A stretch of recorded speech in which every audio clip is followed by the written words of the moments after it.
السلام علیکم، میں ہوں عمران وسیم۔ ناظرین، خبر یہ ہے کہ عمران خان صاحب کی اہلیہ بشریٰ بی بی صاحبہ نے گھٹنے ٹیک دیے ہیں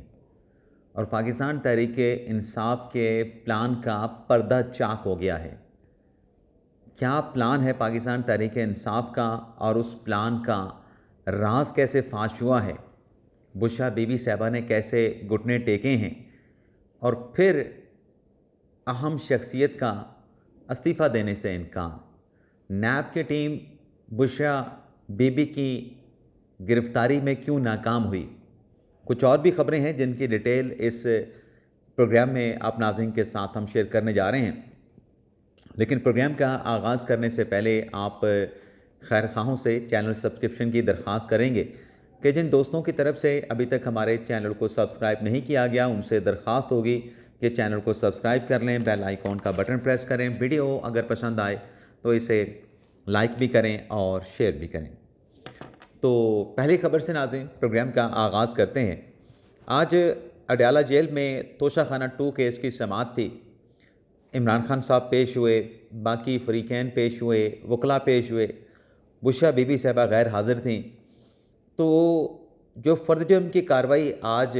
ملزمان پہ جو انڈائٹمنٹ ہونی تھی، جو فرد جرم لگائی جانی تھی، وہ بشریٰ بی بی صاحبہ کی عدم حاضری کی وجہ سے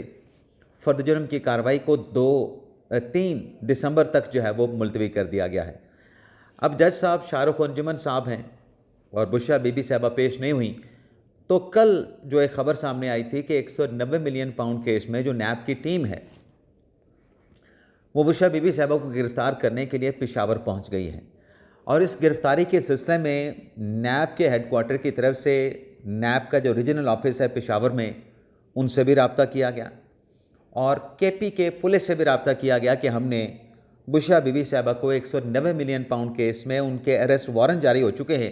ہم نے عدالت کے اکاؤنٹیبلٹی کورٹ کے حکم کے مطابق بشریٰ بی بی صاحبہ کو گرفتار کر کے آئندہ تاریخ پہ عدالت یعنی 2 دسمبر کو بشریٰ بی بی صاحبہ کو پیش کرنا ہے۔ لیکن اب تک کے اطلاعات کے مطابق چاہے نیب ہیڈ کوارٹر نے پشاور ریجنل آفس سے نیب کے ریجنل آفس سے رابطہ کیا، چاہے کے پی کے پولیس سے رابطہ کیا، تاحال اب تک جب میں یہ پروگرام ریکارڈ کر رہا ہوں بشریٰ بی بی صاحبہ جو ہیں انہیں نیب کی جو ٹیم ہے وہ گرفتار کرنے میں ناکام ہوئی ہے۔ اب آپ کو کیا لگتا ہے کہ کیا بشریٰ بی بی صاحبہ کو نیب کی ٹیم گرفتار کر پائے گی؟ مجھے تو ناظرین یہ بات نظر نہیں آ رہی کہ نیب کی ٹیم بشریٰ بی بی صاحبہ کو جو ہے وہ گرفتار کر پائے گی، لیکن بہرحال اب تک کی اس وقت تک کی اپڈیٹس کے مطابق نیب کی ٹیم ناکام ہوئی ہے۔ بشریٰ بی بی صاحبہ کو گرفتار کرنا تو درکنار، ان کے قریب پہنچنے میں بھی ناکام ہوئی ہے۔ ایک تو ناظرین یہ خبر ہوگی۔ اب آ جاتے ہیں جو پاکستان تحریک انصاف کا پلان ہے اور جو بشریٰ بی بی صاحبہ نے گھٹنے ٹیکے ہیں۔ کل ناظرین ایک بڑی ہلچل ہوئی، کچھ ڈیٹیل ہم نے آپ کے ساتھ شیئر بھی کی تھی کل رات کے آخری ویلاگ میں، گزشتہ رات کے آخری ویلاگ میں، کہ سلمان اکرم راجہ صاحب نے سیکرٹری جنرل کے عہدے سے استعفیٰ دے دیا ہے۔ نہ صرف سلمان اکرم راجہ نے استعفیٰ دیا ہے بلکہ حامد خان انہوں نے بھی کور کمیٹی اور قومی اسمبلی کی رکنیت سے اپنا استعفیٰ پارٹی کو دے دیا ہے۔ اب کل کی اس بڑی توڑ پھوڑ یا ان 2 بڑے استعفوں کے بعد پارٹی کا جو کور کمیٹی کا اجلاس ہوا، جو ناظرین آپ یوں کہہ لیں کہ خلاف توقع کہہ سکتے ہیں کہ کئی گھنٹوں تک یہ پاکستان تحریک انصاف کی کور کمیٹی کا اجلاس جاری رہا۔ کچھ رہنما شریک تھے، کچھ رہنما جو ہے وہ ویڈیو لنک پہ یہ سارا اجلاس اس میں شریک ہوئے۔ تو اس میں ناظرین سلمان اکرم راجہ صاحب اور حامد رضا جو ہیں ان سے استعفے کی وجوہات پوچھی گئیں۔ سب سے پہلے سلمان اکرم راجہ نے اپنے استعفے کی وجوہات بتائیں کہ مجھے جو ٹارگٹ کیا گیا، فیصلہ پارٹی کی سطح پہ یہ ہوا تھا، لیکن اس احتجاج کے بعد جس طریقے سے ہمارے لوگ وہاں سے نکلے ہیں ڈی چوک پر پہنچنے کے بعد، تو میں کیونکہ سیکرٹری جنرل ہوں تو مجھ پہ سوال اٹھایا گیا کہ میں کہاں پہ تھا، کیا کر رہا تھا، یہ پارٹی کو معلوم ہے۔ جب انہوں نے وجوہات بتائیں تو ان کی وجوہات جو ہیں وہ سلمان اکرم راجہ صاحب کی ایکسیپٹ کر لی گئیں کور کمیٹی کے اجلاس میں۔ جب وجوہات ایکسیپٹ کر لیں تو پھر سلمان اکرم راجہ صاحب پہ چھوڑ دیا گیا کہ آپ یہ استعفیٰ اپنا واپس لے لیں، لیکن سلمان اکرم راجہ نے کچھ سوالات اٹھا دیے۔ یوں کہیں کہ جو سوالات تھے سلمان اکرم راجہ کے وہ دراصل پھٹ پڑے تھے، اور ان کے جو تیروں کا رخ تھا سلمان اکرم راجہ کے، وہ رپورٹس کے مطابق بشریٰ بی بی صاحبہ کی طرف تھا۔ کیا سوالات اٹھائے سلمان اکرم راجہ صاحب نے؟ ایک تو انہوں نے کہا کہ جب عمران خان صاحب نے سنجانی کے مقام پر جلسہ کرنے کی اجازت دے دی تھی کہ آپ متبادل وینیو پہ اپنا دھرنا دے دیں، تو وہ کون تھا جس نے عمران خان کا پیغام نہیں مانا؟ عمران خان کا پیغام متبادل جگہ پہ دھرنا دینے کا، احتجاج دینے کا کیوں نہیں مانا گیا؟ کیسے مسترد ہوا؟ کس نے مسترد کیا؟ لیڈرشپ کی بات جو ہے وہ سلمان اکرم راجہ نے کہا کہ مانی جانی چاہیے تھی، یعنی جو لیڈرشپ پیچھے سیاسی پولیٹیکل جو لیڈرشپ ہے اس کی بات مانی جانی چاہیے تھی۔ پھر سلمان اکرم راجہ نے بڑا ایک اہم سوال اٹھایا۔ اب اس اجلاس میں بشریٰ بی بی صاحبہ نہیں تھیں، آپ کو بتاتے جائیں کہ بشریٰ بی بی صاحبہ اس اجلاس میں نہیں تھیں، اور یہ کور کمیٹی کا اجلاس تھا۔ تو سلمان اکرم راجہ نے یہ سوال اٹھایا کہ کیا جو پارٹی کے عہدیداران ہیں جو بشریٰ بی بی صاحبہ تک یعنی پیغام پہنچا رہے تھے کہ عمران خان صاحب نے وینیو تبدیل کرنے کی اجازت دے دی ہے، تو سلمان اکرم راجہ نے کہا کہ کیا پارٹی کے جو عہدیداران ہیں کیا ان کی کوئی حیثیت نہیں؟ اگر ان پہ اعتبار نہیں پارٹی کے عہدیداروں پر، یعنی جو عمران خان صاحب کا پیغام لا کے بشریٰ بی بی صاحبہ کو بتا رہے تھے، یہ کچھ ساتھ میں خود کمنٹری کر رہا ہوں، یہ وہاں پہ بشریٰ بی بی صاحبہ کا نام جو ہے وہ سلمان اکرم راجہ صاحب نے اس طریقے سے نہیں لیا، لیکن میں آپ کی آسانی کے لیے بتا رہا ہوں کہ سلمان اکرم راجہ صاحب دراصل کہہ یہ رہتے کہ جب عہدوں پر اعتبار نہیں، تو اس کا مطلب یہ ہے کہ جو پیغام عمران خان صاحب کا پارٹی کے لوگ لے کے آئے تھے، جب اس پیغام کو آگے سے نہیں مانا گیا، بشریٰ بی بی صاحبہ کی طرف سے نہیں مانا گیا، مجھ سے اگر پوچھیں، اور یہ بیرسٹر سیف صاحب نے بھی اس کی تصدیق کی ہے کہ پی کے ترجمان کی، تو پھر یہ پارٹی عہدیداروں کا کیا فائدہ ہے؟ جب اعتبار نہیں تو ان کی حیثیت کیا ہے؟ تو یہ انہوں نے ساری باتیں رکھیں۔ پھر صاحبزادہ حامد رضا صاحب نے کہا کہ میں اس فیصلے میں شامل نہیں تھا کہ ہمیں ڈی چوک پہ جانا چاہیے، کوئی حکمت عملی نہیں تھی کہ ہم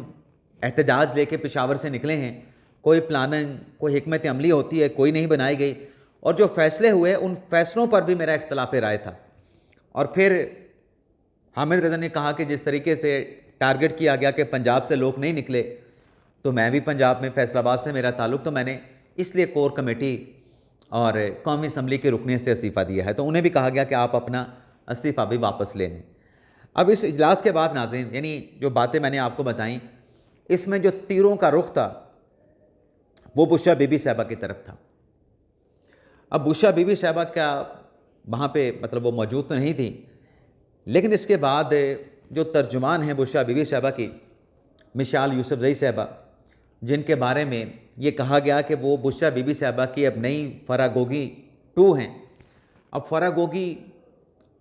پہلے جو پاکستان سے فرار ہوئی ہیں ان سے کیا کیا چیزیں، کیا کیا الزامات ان پہ لگائے جاتے ہیں، اب یہ ہے کہ جو کام بشریٰ بی بی صاحبہ کے لیے فراگوگی کرتی تھی وہ کام اب مشال یوسفزئی کرتی ہیں۔ یہ میں نہیں کہہ رہا، یہی باتیں عمران خان صاحب کی ہمشیرہ نورین خان نے بھی کی ہیں، نورین نیازی صاحبہ نے بھی کی ہیں، جو انہوں نے اپنی ایک پوسٹ جو ہے وہ پبلک کی ہے۔ اب مشال یوسفزئی صاحبہ جو ہیں ان کا ایک سٹیٹمنٹ جاری ہوا، انہوں نے ایک بیان دیا جس میں انہوں نے یہ کہا کہ بشریٰ بی بی صاحبہ کور کمیٹی کے اجلاس میں شریک نہیں ہوئیں، لیکن ساتھ میں انہوں نے یہ بھی کہا کہ جو کچھ بھی ہوا، جو کچھ کہاں پہ ہوا، ظاہر سی بات ہے کہ یہ احتجاج کے حوالے سے بات ہو رہی ہے، دھرنے کے حوالے سے بات ہو رہی ہے، ڈی چوک پہ حوالے سے بات ہو رہی ہے، کہ جو کچھ بھی ہوا پشاور سے چل کے اسلام آباد تک، مشال یوسفزئی صاحبہ جو سٹیٹمنٹ دے رہی ہیں وہ سٹیٹمنٹ جو ہے وہ بشریٰ بی بی صاحبہ کا سمجھا جائے گا، کیونکہ وہ ان کی ترجمان ہیں۔ تو انہوں نے یہ کہا کہ اب جو کچھ بھی ہوا ہے اس کا احتساب اور اس کی جواب طلبی اب بانی P T I Imran Khan صاحب کریں گے، یعنی بشریٰ بی بی صاحبہ کے ہاتھ سے گیم نکل گئی ہے۔ بشریٰ بی بی صاحبہ کے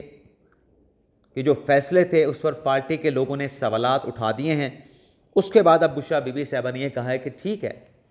اب آپ کا احتساب اور آپ سے جواب طلبی جو میرے اوپر تیروں کے نشتر برسائے جا رہے ہیں آپ سے عمران خان پوچھے گا۔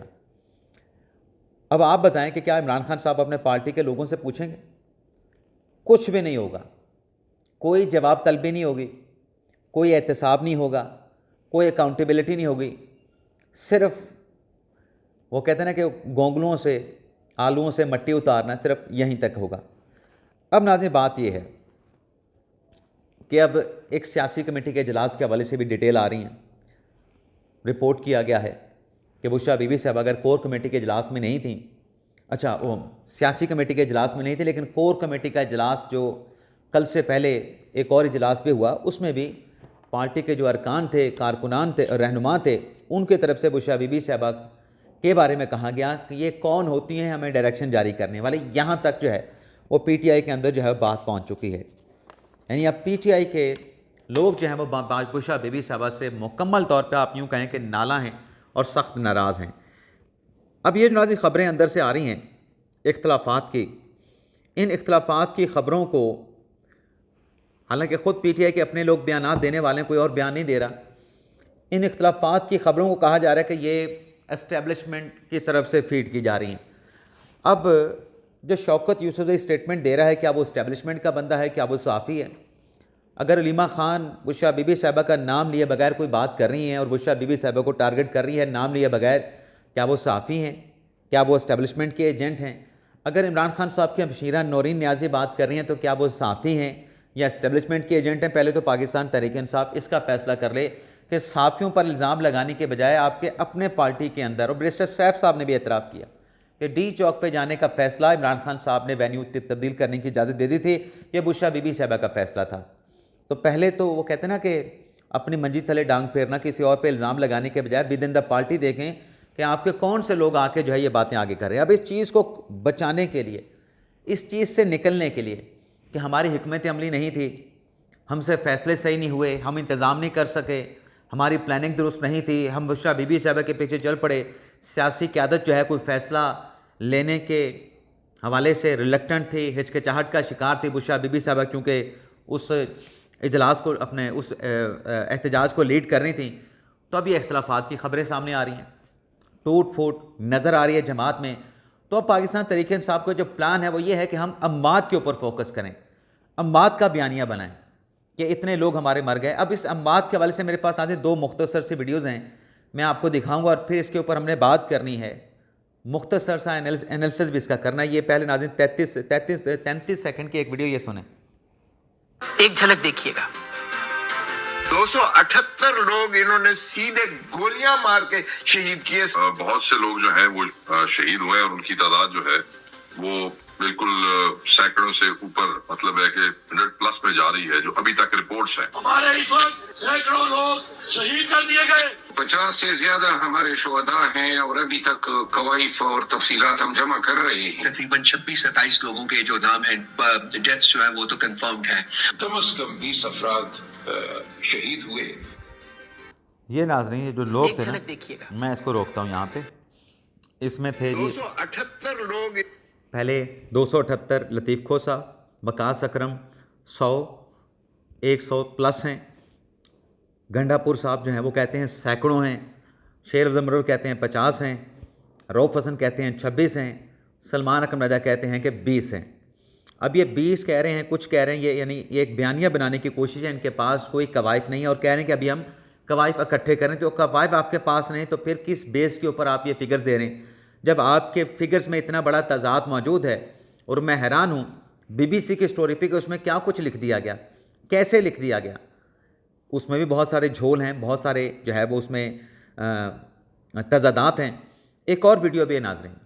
ایک صحافی نے اس کے اوپر انویسٹیگیشن کی ہے، یہ میں آپ کو تھوڑی سی ویڈیو یہ بھی سناؤں گا، پھر اس کا انالیسس ہم نے کرنا ہے۔ جو لسٹ ہے یہ ثاقب صاحب ہیں، جرنلسٹ ہیں، یہ ان کی ناظرین تحقیق سنیں۔ کل صبح ایک خاتون باہر نکلی، ہم نے ان سے پوچھا کہ بہت آسان ہے کہ ہم جا کے پتہ کر لیں کہ یار جن لوگوں کا ایڈریس، ان کا میڈیکل ریکارڈ نمبر ہے ہاسپٹل کا، وہ بھی مینشن ہے، جس کو آپ ہم نے ابھی لسٹ میں چاہوں گا کہ دکھا دیں، یہ بتاتے ہوئے کہ یہ اس کی تردید ہو چکی ہے، یہ فیک لسٹ ہے، لیکن یہ ہائی سرکولیشن کے اندر موجود ہے۔ گو ہیڈ۔ سو ان 3 ایڈریسز کے لیے ہمارے لیے بہت آسان ہے کہ ہم جا کے پتہ کر لیں کہ یار جن لوگوں کا ایڈریس ہے ان کے گھر جا کے پوچھ لیں کہ بھائی آپ کے پیارے کو کوئی انجری ہوئی ہے کہ نہیں، گولی لگی ہے کہ نہیں۔ سو آج ہم نے کیا یہ کہ F64 کے اندر ایک گھر ہے،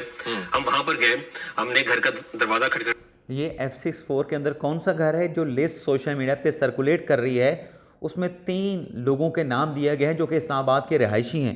ان میں سے ایک کے پاس F6 میں جو ایڈریس اس لسٹ میں مینشن کیا گیا ہے، آپ خود بھی پڑھ سکتے ہیں، ان کے گھر میں یہ ثاقب صافی ہیں، ثاقب صاحب یہ گئے ہیں۔ اب کہانی آگے کیا ہے ناظرین یہ سنیں۔ ایک خاتون باہر نکلی، ہم نے ان سے پوچھا کہ جن شخص کا نام لکھا ہوا ہے ان کے والد صاحب کا ہم نے پوچھا کہ وہ گھر پر ہے یا نہیں، کیونکہ ہماری ایکسپیکٹیشن یہ تھی کہ اگر انہیں گولی لگی ہے تو 1-2 دن تو وہ ہسپتال میں گزاریں گے۔ تو یہ محمد فرخ سن آف سرور حسین، بالکل، ہاؤس 2/2E اسٹریٹ 53 F6/4 اسلام آباد 30 ان کا ہے، اور MLC نمبر ہے 2877۔ ویری کمپریہنسو، کنونسنگ لگ رہا ہے آپ کو جی۔ جب ہم نے ان سے پوچھا تو انہوں نے کہا کہ جی یہ تو سرور صاحب کا گھر نہیں ہے، تو میں نے کہا شاید جو ہے وہ ڈرے ہوئے ہوں، وہ نہ بتانا چاہیں، بٹ خیر ہم نے ان سے زیادہ انویسٹیگیشن نہیں کی۔ ہم باہر آئے تو باہر جو ہے وہ گلی کے اندر ایک اور شخص موجود تھا جو کہ گلی کئی وہاں پر رہائشی تھا۔ پھر ہم نے اس سے پوچھا کہ یار یہاں پر سرور صاحب کا کوئی اس گلی میں گھر ہے یا نہیں، تو انہوں نے بتایا کہ اس گلی میں تو سرور صاحب جو ہے وہ کوئی بھی نہیں رہتے۔ پھر ہم نے ان سے پوچھا یہ بھی پوچھ لیتے ہیں کہ یار یہاں پر کوئی ایسا شخص ہے جو کہ احتجاج میں انجرڈ ہوا ہو، تو ہم نے ان سے پوچھا تو انہوں نے کہا کہ جی ہماری گلی میں تو ایسا کوئی بھی نہیں ہے، آپ ساتھ والی گلیوں میں جا کے چیک کر سکتے ہیں۔ پھر انہوں نے ساتھ یہ بھی بتایا کہ پچھلے احتجاج میں ایک ہوا تھا، وہ اس گھر میں رہتے ہیں، بٹ نہ ان کا نام سرور ہے نہ ان کے بیٹے کا نام فروخ ہے۔ سو اس طریقے سے یہ آپ دیکھیں کہ جو 28 لوگوں کی لسٹ سرکولیٹ کر رہی تھی اس میں صرف ایک سیمپل اسلام آباد کے جو 3 رہائشی تھے ایک کے گھر گئے ہیں، تو وہ جو بیانیہ جو پلان تحریک انصاف کا ہے کہ ہم اس نیریٹو پہ چلیں گے، یہ سودا ہم نے بیچنا ہے، اپنے پارٹی کے اندر جو ٹوٹ پھوٹ ہے اس کو ہم نے بچانا ہے، اس پر میڈیا کو نہیں جانے دینا، اس بیانیے پہ رکھنا ہے، تو اس کا تیا پانچا وہ جناب ثاقب صاحب نے کر دیا ہے۔ اب سوال یہ پیدا ہوتا ہے کہ جو لوگ یہ بات کریں کہ اتنی اموات ہیں، پیچھے آئی کہ جو لوگ ہیں وہ بات بعد میں کرتے ہیں، ویڈیو پہلے بناتے ہیں۔ کیا کوئی ویڈیو ایسی ہے کوئی لاش وہاں پہ پڑی ہو، کوئی مرا ہوا جس کو گولی لگی ہو کسی نے ویڈیو بنائی ہو؟ سینکڑوں کی تعداد میں لوگ بتا رہے ہیں، تو سینکڑوں کی تعداد میں ان کے پیارے بھی تو ساتھ ہوں گے، کسی ایک نے تو ویڈیو بنائی ہوگی، ایک ویڈیو تو دکھا دیں۔ یہ تو ویڈیو کے بغیر بات نہیں کرتے، تو ویڈیو دکھائیں نا کہاں پہ ویڈیو ہے۔ پھر نام جو آپ نے دیے وہ نام بھی غلط، ایڈریس بھی غلط، اسلام آباد کی حد تک تو جو پتہ کیا گیا وہ تو غلط نکلا ہے۔ تو یہ آپ خود اندازہ کر لیں کہ یہ بیانیہ کیا ہے اور پلان کیا ہے۔ اب وہ پلان کا پردہ چاک بھی کر دیا ہے صافی ثاقب نے۔ ایک اور ناظرین بات علی امین گنڈا پور صاحب کے استعفے کے حوالے سے کی جا رہی تھی، تو علی امین گنڈا پور صاحب کے جو بھائی ہیں انہوں سے جب سوال پوچھا گیا کہ کیا علی امین گنڈا پور جو ہیں اس دھرنے کی ناکامی کے بعد مستعفی ہو رہے ہیں، تو ان کے بھائی فیصل امین نے کہا کہ ایبسلوٹلی ناٹ، کہ علی امین گنڈا پور کوئی استعفیٰ نہیں دینے جا رہے۔ تو یہ ناظرین آج کا ہمارا ویلاگ، آپ سے اجازت چاہتے ہیں، اللہ تعالی ہم سب کا حامی ناصر، اپنی دعا میں یاد رکھیے گا۔ اللہ حافظ۔